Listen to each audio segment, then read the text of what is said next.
your source for everything paranormal. Para X. The views expressed and the opinions given by the individual host and their guests do not necessarily reflect those of Para X, its affiliates, or its sponsors.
Merry meet and blessed be, heed the words I call to thee.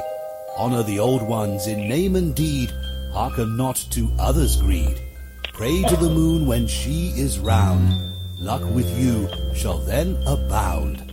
Respect the earth, the sky, the sea, as you will it, so mote it be. Welcome to Stirring the Cauldron on the Para X Radio Network. And now, here's your host, Marla Brooks.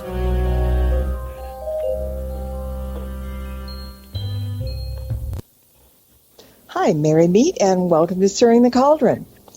The opening music was called Call to Adventure, and my special guest tonight, Felix Silla, has been called to a great many adventures, not only in real life, but also in his life on television and in the movies. And while he's most famous for being Cousin Itt on the original Addams Family TV show, you've seen him in a lot of roles, maybe some that you didn't even recognize because he was the man behind the costume. For example, Felix was Twiki in the TV show Buck Rogers in the 25th Century. He was an Ewok in Return of the Jedi. Litvak, a maniacal miniature Hitler who menaces George Siegel in The Blackbird. He was Emperor Penguin in Batman Returns, a leprechaun on Bonanza, a troll and a goblin on Bewitched. And I think I'd better bring Felix on now, because if I listed all of his credits, we'd run out of time before he could say a word. So, Felix, welcome to the show, and thank you for joining me tonight. Thank you for having me. I'm glad you stopped talking about me, because I know you were running out of time. I was running out of breath. Yeah, what I've done. I mean, thanks for having me. It's a pleasure to be with you. Well, I'm so glad that you're here. And, before we go any further, I want to tell everyone in the chat room that if you have a question for Felix, please send it to me in a private message. And if you're not in the chat room and listening and have a question, you can pop over to paraxradionetwork.com and click on the chat link, and here you will be. So let's kind of start, maybe not at quite the beginning, but kind of in the beginning. I know you were born in Italy and you trained as a circus performer. Tell us a little bit about that. Well, I came from Italy when I was 15 or 16 years old, 1955. I arrived in New York. I think it was November 24th, the day before Thanksgiving, and it was freezing cold. And so around April, I told my brother, I have a brother upstate in New York. I told him, I said, Mike, I really don't like here. I want to go back home. Because, I didn't understand the language. I didn't even know one word of English. And every time we went to visit friends, I just sat in the corner someplace and just listened to people talking. I know they were speaking in English, but they were Italian people. So I told them, I said, look, I don't like here. First it's too cold, and then I want to go back home. So in April, I believe it was 1956, he took me to New York City to see Ringling Brother in Barnum Bailey Circus, and I got a job. They gave me a job. First I was working on the show as a clown, and then I went to work with a group from Italy. They did a bareback riding, a horse act, and I joined the group and I went with them. And then in 1962, well, I traveled with the circus for about 6-7 years. Wow. Then in 1962, I decided, we were in L.A., in Los Angeles. We were working at the sports arena, and I decided, I said, well, I've seen everywhere. I've seen a little town, a big city, and everything. But, from east to west and north to south. I don't want to circus anymore. I want to, just give up. So I went to work with a group, a family that they did publicity when the circus came to town in Los Angeles. So the way I started out in the movie industry, a gentleman came over and they said, you know what, they're looking for little people to do some stunt work. And at that time, I didn't have a car because when you travel with the circus, you don't need a car. We used to travel by trains. Yeah. So, I didn't have a car. So a friend of mine drove me to MGM Studio in Culver City, and they hired me as a little guy to double a little boy on the first movie, the Caroline Jones, Shirley Jones, Gig Young, Red Buttons, and all this. It was a wonderful thing. And my job was doubling this little boy. Gig Young was telling this little boy, said, someday we're going to go to the moon, and this is how we're going to do it. So what he did, he put a harness on this little boy, and then he put a bunch of helium balloons, and he's flying in the backyard of his mama's house, and he showed him how to fly, and he's hopping everywhere. So he tied the rope on the picket fence, and he went inside because he went falling in love with his mother.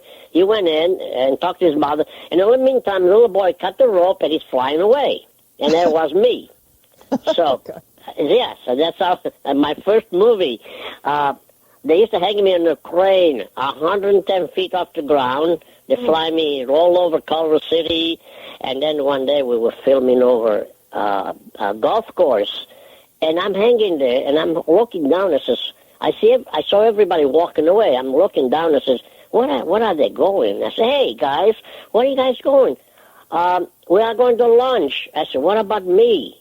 Oh, I'm sorry, we forgot. We're going to let you down. And so that's my first experience with movie industry, doing stunt work 110 feet off the ground. Oh, my God, and being forgotten, too. Yes, I mean, they forgot all about it, so they didn't even know I was up there.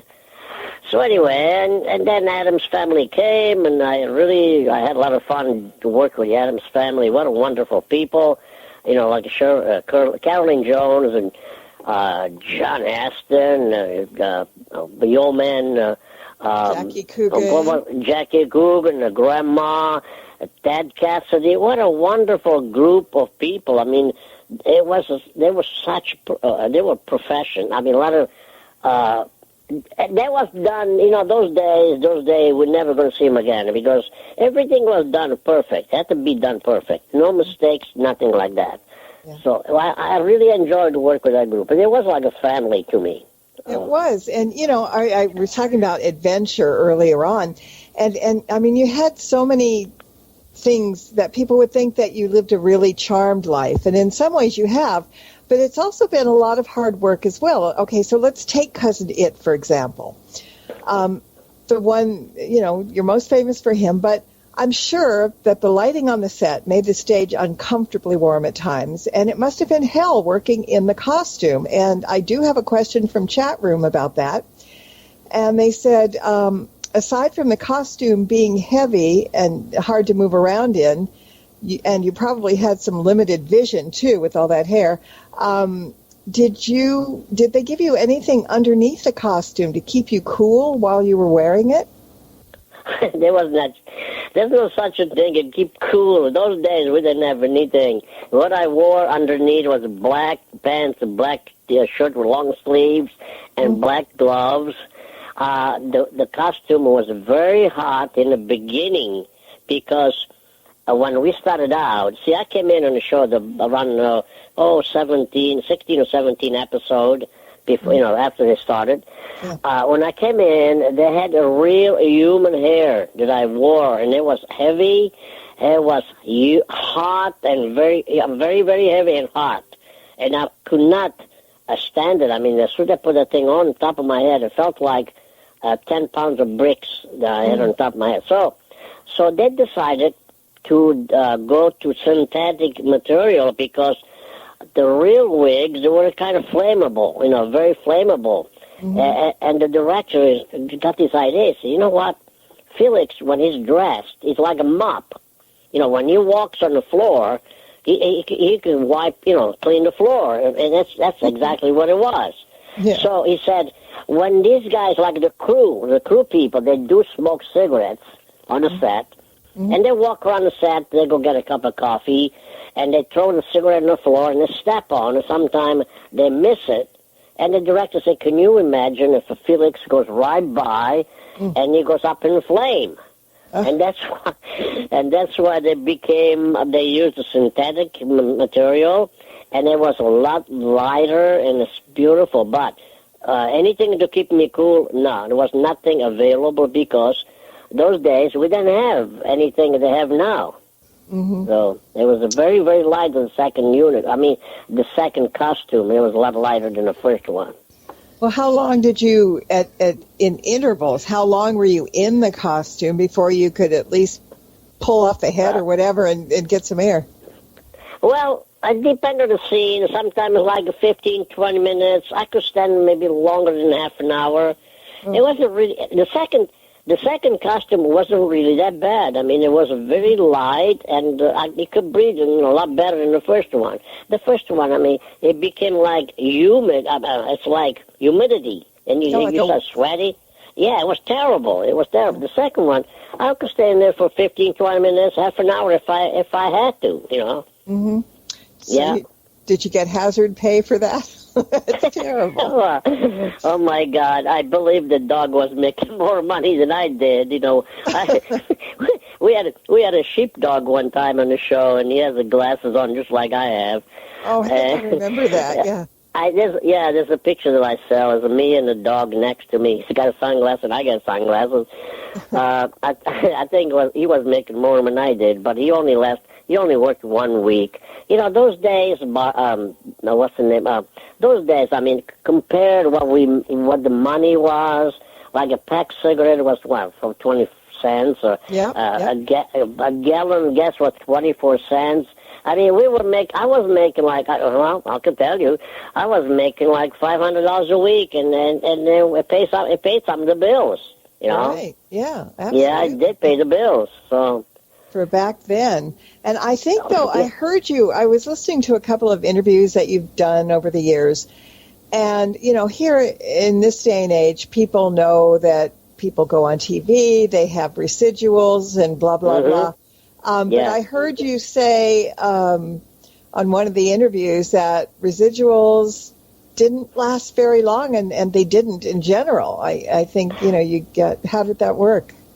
Well, the residual, they go in, they start somewhere up there, and then they go lower until nothing. the Addams Family, they sent me a note, I don't know what it was, 1990, something like that, and he said, oh, we sent you a note, and he said, in 1992 or 93, we will give you some IOU or whatever. I waited and waited. That year went right by, and nothing came, we didn't really get a lot of residual. So some of the, I got residual about a week ago. I got residual some Disney Studio. My amount was 0.01. You got a whole penny. Oh, yes. Well, not even a... You know what? Oh, yeah. No, not even a penny, because it's 0.01, right? Yeah. So what is right. that? I could tell you, but I wouldn't be talking nice language if I did. Marla, there's a bar in Studio City, California. Mm-hmm. If you have a check less than $1, you go over there, they copy it, they put it on the wall, and they give you a free drink. You know how many checks I have like that, like 1 penny, 2 pennies? I got so many of them. Yeah. And you know what? I don't cash them because, well, I shouldn't have said this, but I'm going to. I just don't like to ruin that accounting, because at the end of the year, when income tax comes, he says, what did we do with that check that we sent somebody 0.01? They want to know. Mm-hmm. It costs so much money to send it to you. Yeah. Yeah, it costs more to mail it than what the check is worth, or it's even I know. Like the check. It's silly. I know. Oh, my God. But they have to send it to you. I don't know. They have to send it to you. Yeah. It's legal. I mean, some places I know will not send you a residual or royalty check unless you make a certain amount of money, like $50. They'll wait until it accumulates. But that's what I said.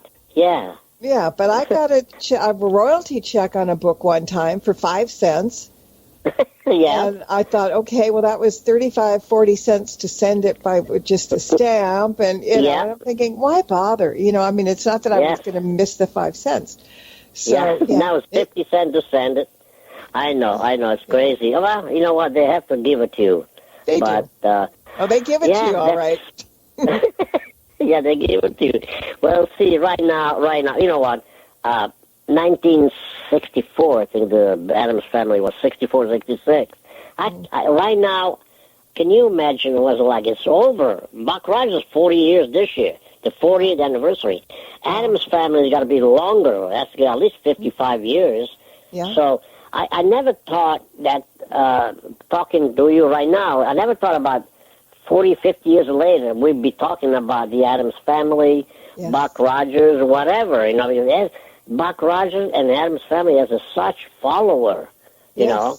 And every time I go to conventions, everybody says, oh, I grew up with Buck Rogers. I grew up with the Addams Family. And I said, I had never grew up with anything. I don't remember. Some of the people that keep saying to me, oh, you done this, you did that. I said, wait a minute. Where do you get this from?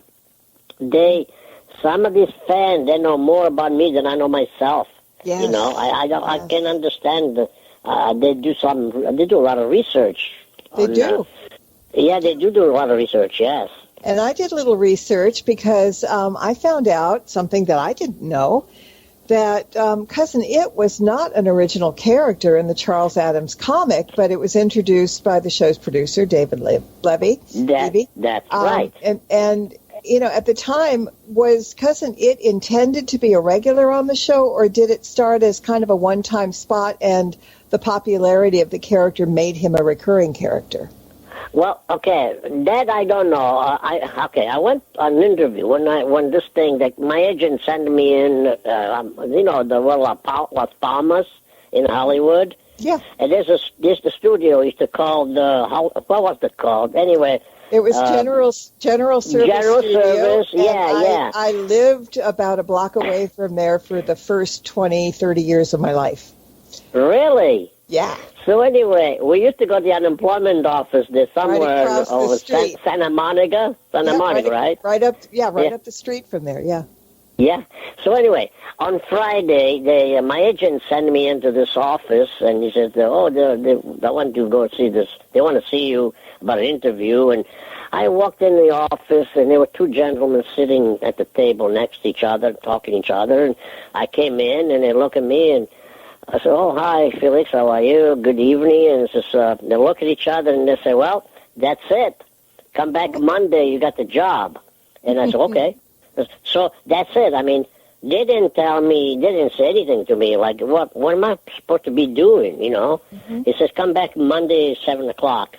So I got back on Monday at the studio, 7 o'clock, and they put me a wig on top of my head and put sunglasses and this and that, and there it was. So you're right about Cousin Itt was not on Charles Addams' character, cartoon. It was developed by David Levine, which was a wonderful, wonderful gentleman. Really, really nice guy.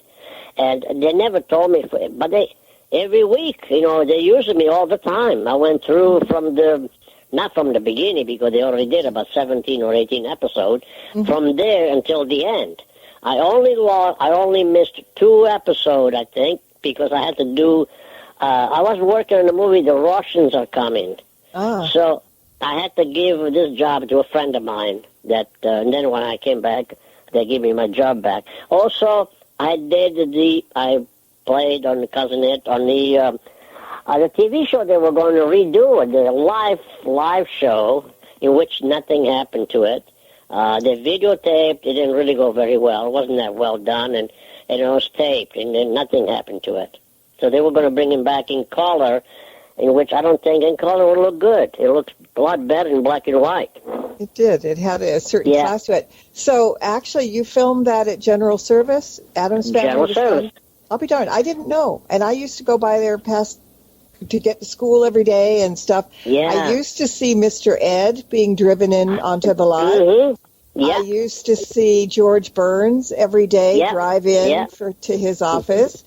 But I didn't know that the Addams Family was there. See, I learned something else from you today. This is good. Yes, Addams Family was filmed there.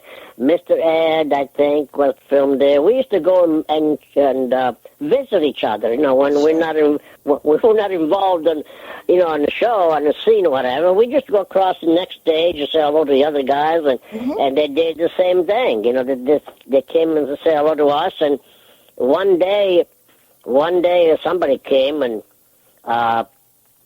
he came over to set and visit, and I was sitting. They made this little tiny chair, director chair, and I'm sitting all fully dressed. And the director called me, so, hey, Felix, we need you on the set, so can you come over? So I got up, walked away, and go towards the camera, and I heard somebody said, there he goes, Frankie Lane toupee. So I didn't say anything. I went to on the set, or where the camera was. We filmed whatever we had to film, and then I asked, after we cut, I asked somebody, says, who was that? Says, there goes Frankie Lane toupee. Bob Hope came over on the set and visit. And he made a joke about, he saw me walking, and he said, there goes Frankie Lane toupee. There was all Bob Hope. So... Oh, my God. But we had, we did have a lot of fun, Addams Family. It was a family, just like a family to me. And everybody got along so well, we really had a lot of fun, yeah. I just got another question from the chat room. Yeah. They want to know what language Cousin Itt was speaking. Well, I think it was between English, Italian, and Chinese. I don't know. I have no idea. You know what, Norla? 30 years later, I met the gentleman that did my voice. Wow. I went to, I had a friend of mine, she had to go to pick up something, some church in the valley, in San Fernando Valley. So I drove her over there, and we went through it was in the church. We went inside the door, the main door, and there was a huge, long table. They were giving away some whatever. And this gentleman with the beard, the gray hair, he looked at me. As soon as I came into the door, he points at me and he says, Cousin Itt. I said, how do you know? He said, well, I did your voice 30 years ago. Oh. And there was the name, but his name is Tony Magro, and he used to work on the sound department. and he's the one who did my voice. He did the voice for Cousin Itt. Wow. And then he, yeah. No, I was just going to say that he was such an iconic, I mean, he was such one of the favorite characters on the whole show. A lot of people say, well, they love the Cousin Itt and the Addams Family. And you know what? Even Carolyn Jones did my voice a couple of times. Wow. Yes, yes. So I don't know how they did that, but a lot of people ask me, how did they do that? I said, you know what? I don't know anything about it. I just did my work. I went to work. I put the crazy thing on top of my head, and I went home. I don't know what happened. Now the sound, they do that later. The sound is not done. Yeah, it's done later. So. Well, the cutest clip that I saw, I was looking at YouTube one day, and it was you and Richard Deacon, Cousin Itt and Richard Deacon. That was a priceless clip because, you know, I think Carolyn Jones or Morticia in the beginning said, you just have to get used to his accent or something. And then Deacon says something to you, you know, and yes. It was a beautiful clip. It really was. It's a very, very funny. Yes, you're absolutely right. I think I have that on my website or whatever. I don't know, but I agree with you. It was beautiful. Yes, yeah. And he did it. Well, Richard Deacon was a great character actor. Oh my God! Yes. He was such a nice guy. You know what? We all had a wonderful people appearing every week.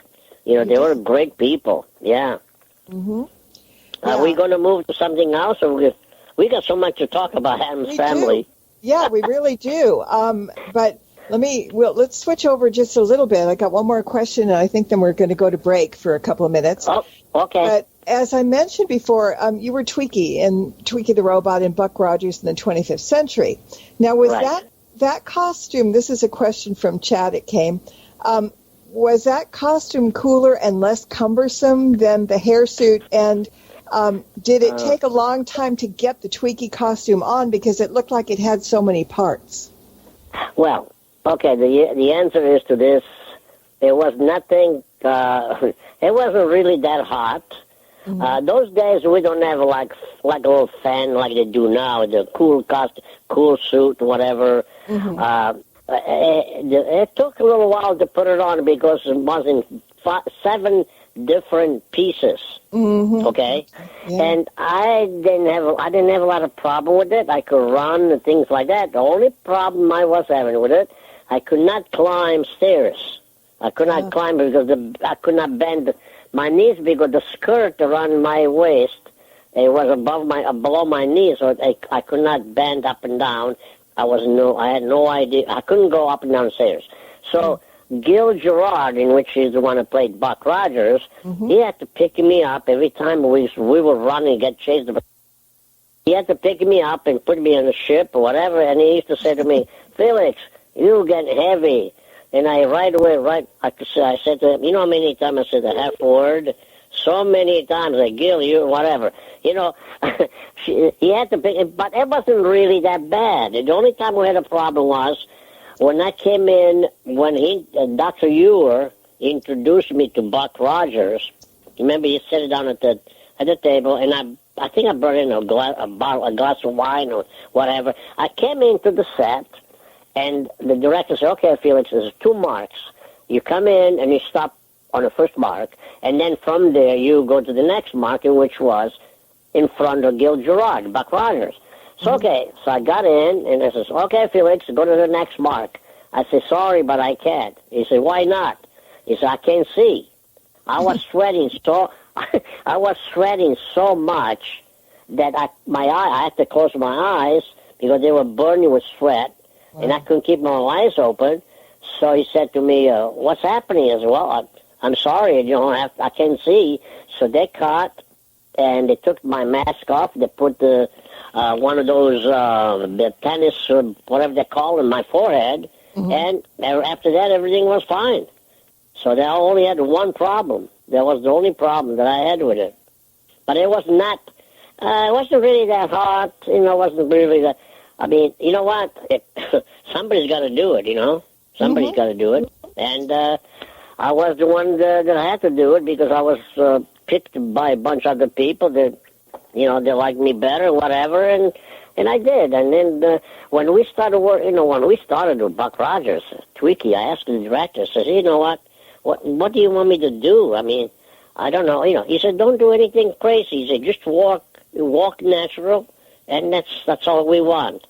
And then they did the dialogue. I had to follow the cue from the script lady, in which she read my whatever. And then after the show was filmed, Mel Blanc came in front of the theater, in front of a screen.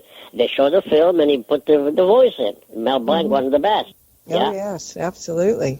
And you can tell, if people know Mel Blanc and all his voices, you can hear that it's him. It's wonderful, because he has a very distinct, even though Bugs Bunny does not sound like Porky Pig or anything like that. When he speaks in certain characters, you can really tell it's him. He was a very talented man, very talented. He was the best. I don't think you'll find anyone better than him. It's too bad that I only met him once. He came at Universal Studio on the set, and we had a picture taken together. I wish I had it, but I don't have it. And I met him the first and last time, and then he had a terrible car accident. Yes. And then he passed. He passed away. Yeah. So, yeah. Yeah. He's so well remembered that he's buried over in Hollywood at Hollywood Forever Cemetery. And, he was Jewish, and in the Jewish tradition, you put pennies on the grave. And really? Every time you go to Hollywood Forever, he's got pennies all over the tombstone and the grave. I mean, people still remember him, and they respect him that way. So, yeah. I mean, how can you forget this guy? How can you forget it? One of the best. I mean, you never find anybody better, No, it was the best, The Man of a Thousand Voices. That's what it says on his tombstone. Mel Blanc, Man of a Thousand Voices. And right. They're not far from wrong. All right, we're going to take a quick 2-minute break, and so we'll be right back, everybody. Hang on. All right. Don't go away. There's more Stirring the Cauldron with Marla Brooks right after these important messages. Are you haunted by shadow people in the middle of the night? Do you secretly love all things creepy and spooky, enjoying ghost stories and horror fiction from the best storytellers? Do you have a true ghost experience you want to share, but no one will believe you? If yes, listen to the professionals on What Are You Afraid Of? Horror Paranormal Show, Friday nights at 9 p.m. on Para X Radio and at www.whatareyouafraidofpodcast.com. What Are You Afraid Of on Para X? Our creepy and demented hosts are on call to provide you with all your spooky needs with true ghost stories, interviews, indie music, and new horror fiction.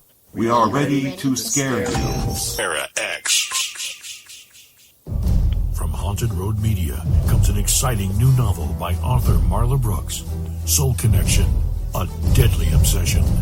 Two lost souls ripped apart by murder in another century find each other again in the present, only to discover that the murderer has followed them through time.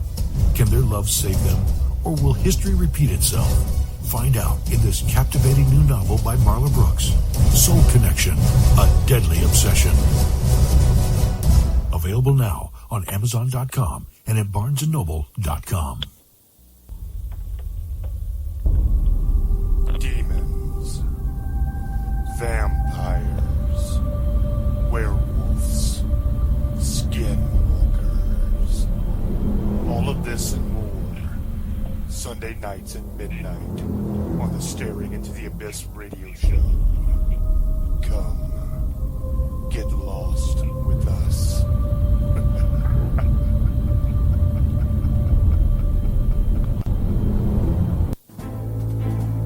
Welcome back to Stirring the Cauldron. Once again, here's your host, Marla Brooks.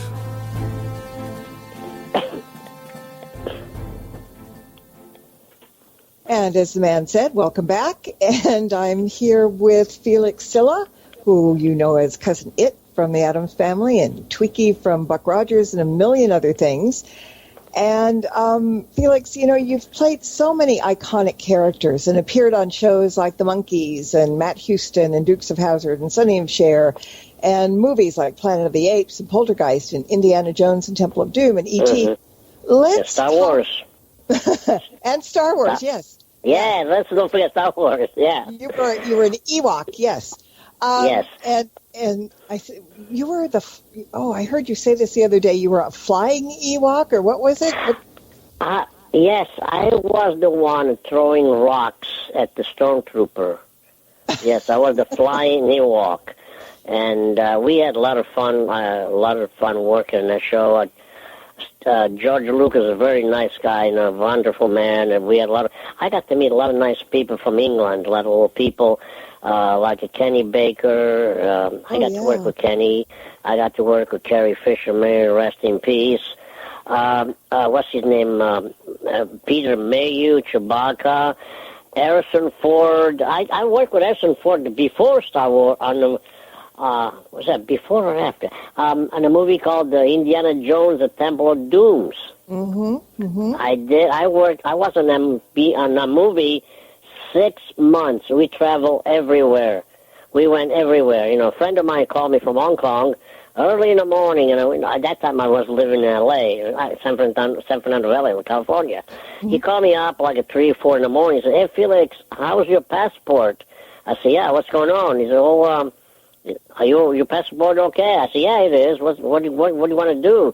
"Oh, we need you. I need you to come to Hong Kong for a movie." I said, "Okay, when?" You know, so send me a ticket, and better me ticket, a 747 Pan Am, a beautiful airplane, first class, and I arrived in Hong Kong, and then from there we went to India. From India went to London. Oh. From London to California, California back to London. But anyway, I'm talking about Indiana Jones now. We did a lot of scenes because Harrison Ford got hurt. He hurt himself doing some exercise by Body by Jake, and he was there. He tried to make everybody do an exercise or could lose weight or keep himself in shape. So he hurt himself. So we came back to California to do the water scene up in near Sacramento, Tuolumne River, and I got stuck under the raft. I almost drowned. I told the guy, "You know what? I don't swim." I said to the guy, "You know what? I don't swim." And the guy says, "Oh, don't worry about it. We're going to put this life vest on you. If anything," he said, "don't panic. If anything happens, you just pull on this string, and said nothing else. So don't worry about it." Okay, so we do the scene, and the raft flipped over. The other 2 people jumped out or fell off, and I'm stuck underneath. And I didn't know what to do. I didn't know what to. I was underneath the raft in a pocket of a hair pocket, and I was underneath. The only thing I could see yellow thing on top of my head, and I couldn't figure out, should I let it go or not? So I hung on in the rope, and the guy said to me, "You know what? I was pulling on your leg, and you didn't want to let it go." I said, "Yeah, really? Pulling my legs, and why did it take you so long to get me out?" So anyway, Steven Spielberg found out that he was in London that time. He found out what happened, and he called, and he says, "Do not let Felix do any more water work because I need him to finish the film." Because there was plenty more to do. I had to go back to London. But anyway, that goes to, about Indiana Jones, but Star Wars was wonderful. And then I was a television on the pilot of Star Trek. Really? I got to work. Yes, I got to work with Jeffrey Hunter. Oh. And the pilot, the Cage. Yeah, he was the original captain in that. That's right. And then you know what? His wife told him. She said to him, "Don't do the show because it's not going anywhere." And the poor guy, he died early. I think he was, 45 years old? He died, but she said to him, "Oh, yeah, you don't want to do this show. This show's not going anywhere." Can you imagine that? Yes. What a wonderful actor he was. I mean, he had a talent. He was a very talented actor, and I really enjoyed to work with him. And then I tell people I got to work with Moses. I was going to ask you about that. I saw that, and I was ready to bow and kneel in front of you and kiss your ring. Tell us about that. You know what? I keep telling the people that you know what? I got to work with Moses. A lot of people say, "Come on, what are you talking about, Moses? Who's Moses?" I said, "The Planet of the Apes, Charlton Heston, wonderful guy." You know what? He used to, in the afternoon at lunchtime, he was so skinny. At lunchtime, he used to run. He used to exercise at the ranch, at Fox Ranch in Malibu Canyon. Mm-hmm. Yeah, that's what he did to pass time. Wow. Oh, the Planet of the Apes, oh my God. It took like 3-hour makeup. We had to report on location 3 in the morning, every 5 days a week. 3 in the morning, cold, like, oh my God, it was crazy. You just sit in a makeup chair, and they put all the stuff on your face. My makeup was like 9 different pieces, prosthetic, they call it. Prosthesis, I don't know what they call it. But anyway, they put that stuff on your face. They glue it with spirit gum. Yeah. And then, those days, that's what they used. And then to take it off, they used acetone. Ouch. And it was terrible, burning. My face was like, oh my God. And then you have to do the next day again. So you get ready like at 3 in the morning. By 6 o'clock, 6:30, you go ready to shoot. 7 o'clock says, okay, let's start filming. And then all of a sudden it started raining, and the director said, okay, take it off and go home. Come back tomorrow. Oh my God! Oh. You went through 3 hours of agony, to put it on. Yeah. And then they said, take it off. Come back tomorrow. Oh my God! But okay. That was the Planet of the Apes. Now I want to tell you a story about, I don't know, Bonanza. Yeah, I want to hear, because you know what? Wait a minute. I looked today, again, I was on YouTube, because I wanted to see you as a leprechaun, and I wanted to see if they had anything. And so I actually did see a clip where you were up a tree with Michael Landon and Dan Blocker beneath, and that I've got to watch that rerun, the whole show, because that looked really funny. You know what? That TV show was the best and the highest rating they had for Bonanza. So, as a matter of fact, the writer he put in another sequel to the show. Right? He wanted to do a sequel to it, and Dan Blocker and Mike Landon, they love it. They say, oh yeah, it's a great idea. Lon Green and Pernell Roberts said, no, we don't want to, because they take away too much from us. In other words, 25 years, Bonanza was what, 25 years? Yeah, and we're going to take it away from them. That wasn't true. So they didn't do the sequel to it. But that show never misses. It comes before or after St. Patrick. Every year. It never missed. Yeah. It's the funniest of movies. The funniest TV show. It's funny. So, and then I did a movie, and then I did the movie George Segal, it's called The Blackbird. It was the remake of the Maltese Falcon, in which they didn't really do anything for me, because they released with the next rated film. So it didn't really do much for me, but it was wonderful. I got a lot of dialogue. I was the guy looking for the falcon, and it had a diamond. This bird had a diamond inside, and I was the one looking for the. I played the part of Sydney, Green Street, whatever his name is. Yeah, Green Street. Yeah, I played his part. As a matter of fact, well, go ahead. I'm sorry. No, I didn't. I was clearing my throat. Sorry. Keep going. And we used the secretary, the original secretary from the Humphrey Bogart movie. She was 20 years old when she did that one, and then when she worked in that movie, she was 80. Oh, so they used the same secretary. Yeah. So they were 40 years apart, the Maltese Falcon and the Blackbird, Wow, I didn't realize that they were that far apart. It was. I've got a question. It came to me when you were talking about the Addams Family. Yeah. So I know you have a ton of stories about them, but Thing was not an original character either. And, I don't think so. Yeah, you're right. Yeah. So, all right, and people may not know or know that Ted Cassidy, who played Lurch, the butler, was also... Wait, don't say that. But please, don't. No. What I want is a trivia. Okay. I want to ask the people, does anybody know who played Thing, the hand? Okay, A lot of people say, a lot of people say yes, a lot of people say no. A lot of people say, well, in which is Ted Cassidy, but... He played on the Thing 90% of the time when he was not involved in a scene or so. When it wasn't a scene, then we had an assistant director did the Thing. But Ted Cassidy was the man that they played. I keep telling the people it's not my hand. I mean, look at my hand between my size and his size.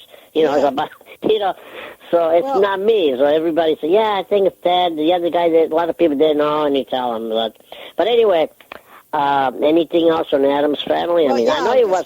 Well, I want to know about the thing. I want to know about the thing, all right? Because we know that Ted Cassidy was very tall. He was a big guy. And Thing's hand popped out of a box, and it looked like it was always from a side table or something. So here's my question.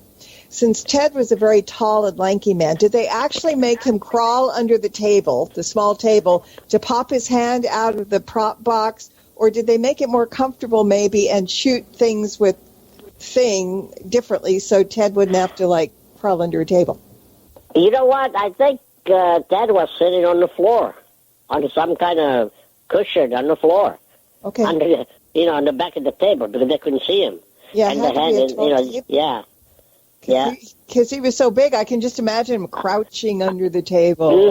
He just sat there and put his hand up there. And he was so wonderful. I mean, when he played what it called, not the piano, what it called, harpsichord. Harpsichord. Oh my God, he was so good in that. He was so good. Yeah. And then when people used to come in and grab the hat, earring, or whatever, it was funny. Or the mail. Yeah, or the mail. Yeah, the mail's in. Wow. All right, so let me. Bruce Tango is in the chat room, and you guys, okay. I know you're close, and he loves you like a brother, and you'll be seeing him at Legends Fest in a month, and because you're one of the celebrities that's going to be attending the event, you'll be signing autographs and taking pictures of the people who come and also mingling with the crowd there. And as you know, there's going to be a costume contest during the day that's going to be judged by Boris Karloff's daughter, Sarah. And Ron Chaney's grandson, the Wolfman's grandson, Lon Chaney's grandson. Yeah. And there's going to be a nice cash prize too for the best costume depicting the iconic Universal monsters. But wouldn't it be funny, now that I'm going to mention it, maybe somebody will do this, wouldn't it be funny if somebody came in dressed up like Cousin Itt? You never know. Somebody might be showing up like that, Yeah. I mean, you know what? You know what I do when a lot of people come to my table and then I have long hair? Mm-hmm. I make them put their hair in front of her face, and I put my sunglasses on them, and it looks like Cousin Itt, and they have a picture taken together. But you never know. Somebody might be coming in, but you know what? I'm glad you came up and talked about the legend of Fast because we have to say something about the show because I know, Bruce is waiting. He probably is going to ask me a question or whatever. But we need to talk a little bit about that thing. That's the most important thing. That's the reason we're doing this. Okay, so... Well, partly, but people wanted to hear you and whatever. But you're flying in from Vegas. Allison Arngrim, who is Nellie Olson on House of the Prairie, is flying all the way from L.A., and there's tons of entertainers going to be there. I mean, the daytime party is going to be fun with the costume party and the vendors and all that stuff going on there. But the nighttime party with all the entertainment is going to be spectacular. I think it's going to be great because Bruce, he's well known for putting things up there and do. You know what? I've been in one of his venue, one of the things that he put together many years ago, he got in touch with me, and he said something about the Tourette syndrome, and you know what? I never heard that thing before. I didn't know what it was. So when I got to New Jersey, he told me about his son, Dave. Mm-hmm. You know, Dave has Tourette syndrome. Yes. And I can't figure out. I said, what is this? I mean, what is Tourette syndrome? I never heard the word. I never heard anything about it. That's why, I think that's why Bruce is doing these things to stamp out this miserable, whatever they call Tourette syndrome or whatever. But I met Dave. Dave is a wonderful guy, like his father. And I know Bruce, he knows how to put up for doing things, you know. Also, he's good taking to a nice Italian restaurant to make you heavy and fat. You know, he loves to take you to an Italian restaurant. Bruce is my best friend, and I'm so glad to see him again. I'm happy to be there, and I want to see Sarah Karloff. I've done a couple of conventions with her. Mm-hmm. I see her once in a while here and there. So I you know what, I'm happy to see Bruce. So if he's over there listening, hey, Bruce, and we'll see you soon, don't we? So, that's for sure. And yeah. For people who are interested, the show, the event is September 28th. It's a Saturday night.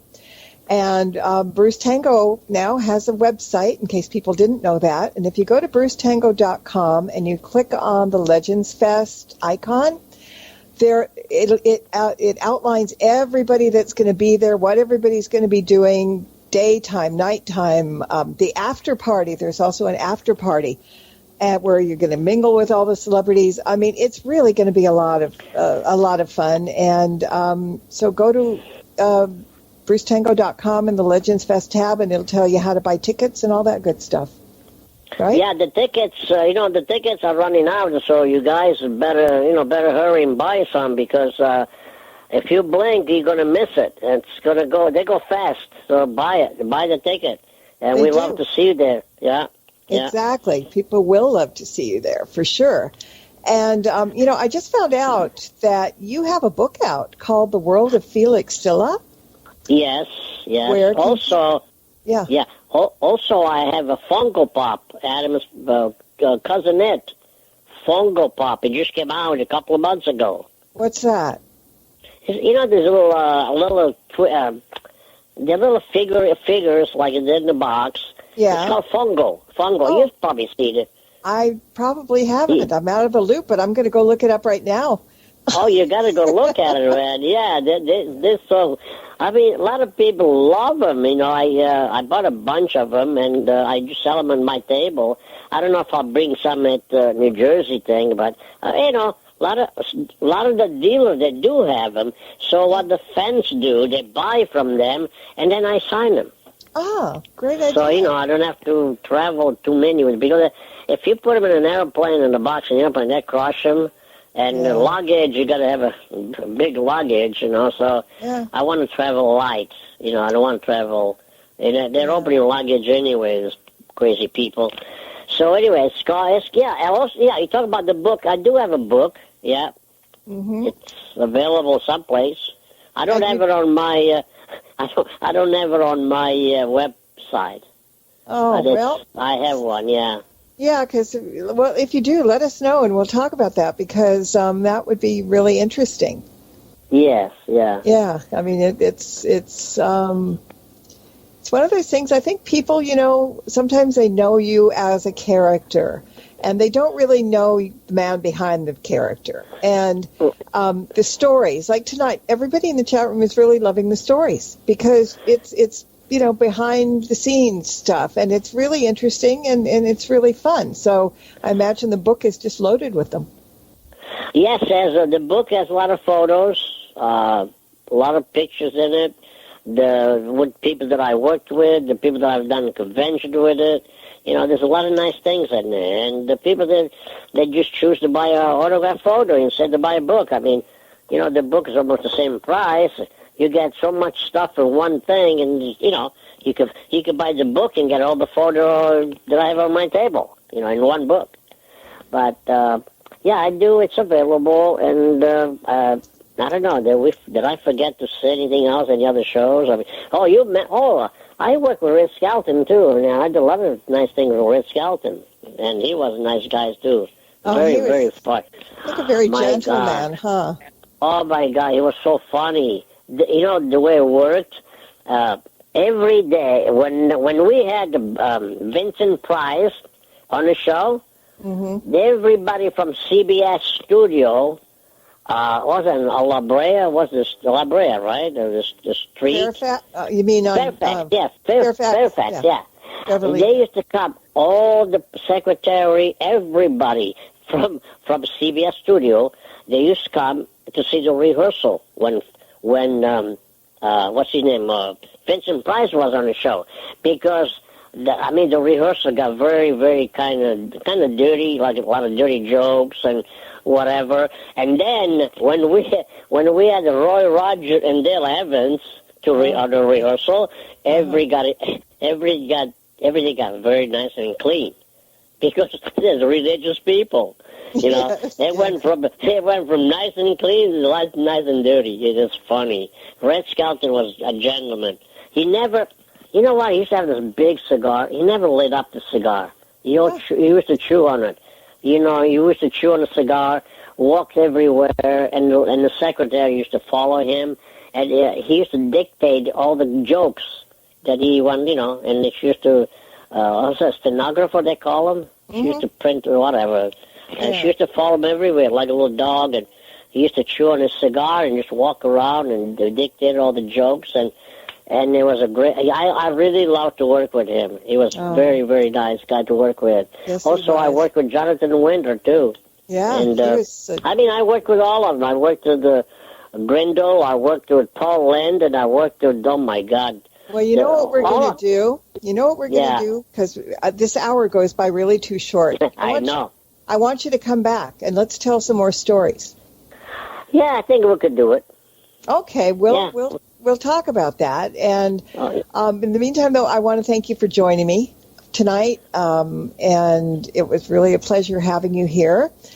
And so I'll keep you on your word about coming back. And I want to thank everybody for listening in, too. And don't forget that you can find this and nearly 100 Stirring the Cauldron shows, both live and archived, on my YouTube channel, which is Stirring the Cauldron Para X. So please subscribe, and I think they'll alert you when new shows are up. And hang on for a minute, Felix, when we go off, and I'll thank you properly. And until next time, everybody, blessed be, and merry meet again. Good night. Thank you for tuning into this episode of Stirring the Cauldron with Marla Brooks. Please join us again next week at the same time for another great guest and more cauldron stirring. Any rebroadcast or other use of this program without explicit permission is strictly prohibited. Copyright 2019. The Mysterioso March by Kevin MacLeod is licensed through Incompetech.com.